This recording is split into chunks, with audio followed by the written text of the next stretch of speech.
اللهم صل على سيدنا ومولانا محمد۔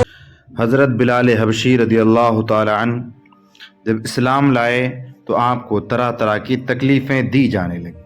امیہ بن خلف جو مسلمانوں کا بدترین دشمن تھا، جس کے آپ غلام تھے، آپ کو سخت گرمی میں دوپہر کے وقت تپتی ہوئی ریت پر سیدھا لٹا کر ان کے سینے پر پتھر کی بڑی چٹان رکھ دیتا تھا تاکہ وہ ہل نہ سکیں، اور کہتا تھا یا اسی حالت میں مر جاؤ یا زندگی چاہتے ہو تو اسلام چھوڑ دو۔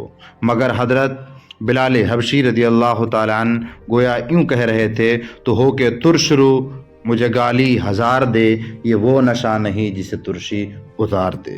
نشے اسلام میں ایسے سرمست تھے کہ ان کے مصائب و آلام کی بالکل پرواہ نہ فرماتے۔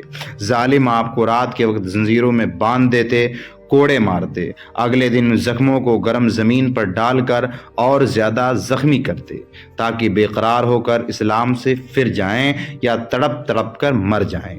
مگر اللہ رے استقلال بلال کہ آپ عشق حق میں ایسے شرسار تھے کہ احد احد کے نعرے لگاتے اور یاد حق میں گویا یہی فرماتے تھے، حلق پر تیگ رہے، سینے پہ جلاد رہے، لب پہ تیرا نام رہے، دل میں تیری یاد رہے۔ ایک دن حضرت صدیق اکبر رضی اللہ تعالیٰ عنہ نے آپ کو اس حال میں دیکھا تو ان کو خرید کر آزاد کر دیا۔ آپ کو اس عشق و استقلال کا یہ صلہ ملا کہ آپ بارگاہ مصطفی کے مؤذن بنے۔ سفر و حضر میں ہمیشہ اذان کی خدمت انہی کے سپرد ہوتی رہی۔ حضرت بلال رضی اللہ تعالیٰ عنہ حضور صلی اللہ تعالیٰ علیہ وسلم سے بڑی محبت تھی۔ حضور صلی اللہ تعالیٰ علیہ وسلم کا جب وصال ہو گیا تو آپ مدینہ کی گلیوں میں یہ کہتے پھرتے تھے کہ لوگو تم نے کہیں رسول اللہ کو دیکھا ہے تو مجھے بھی دکھا دو یا مجھے آپ کا پتہ بتا دو۔ پھر آپ اسی غم ہجر میں مدینے کو چھوڑ کر ملک شام کے شہر حلب میں چلے گئے۔ ایک سال کے بعد آپ نے حضور صلی اللہ تعالیٰ علیہ وسلم کو خواب میں دیکھا۔ حضور نے آپ سے فرمایا، اے بلال تو نے ہم سے ملنا کیوں چھوڑ دیا ہے؟ کیا تمہارا دل ہم سے ملنے کو نہیں چاہتا؟ حضرت بلال یہ خواب دیکھ کر لبیک یا سیدی، اے آقا غلام حاضر ہے کہتے ہوئے اٹھے۔ اسی وقت رات ہی کو اونٹنی پر سوار ہو کر مدینے کو چل پڑے۔ رات دن برابر چل کر مدینہ منورہ میں داخل ہوئے۔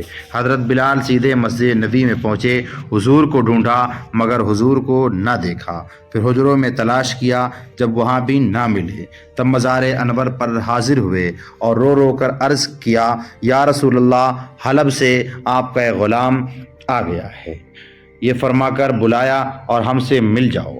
جب بلال زیارت کے لیے حاضر ہوا تب حضور پردہ میں چھپ گئے۔ یہ کہہ کر آپ بے ہوش ہو کر قبر انور کے پاس گر گئے۔ بہت دیر تک جب آپ کو ہوش آیا تو لوگ قبر انور سے اٹھا کر باہر لائے۔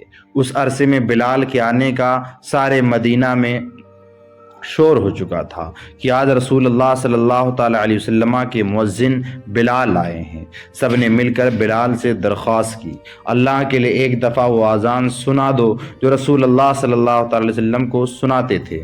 بلال فرمانے لگے، دوستو یہ بات میری طاقت سے باہر ہے، کیونکہ میں جب حضور کو اس دنیاوی زندگی میں اذان کہا کرتا تھا تو جس وقت اشہد ان محمد رسول اللہ کہتا تھا، رسول اللہ صلی اللہ تعالی علیہ وسلم کو اپنی آنکھوں کے سامنے دیکھ لیتا تھا۔ اب بتاؤ کیسے دیکھوں گا؟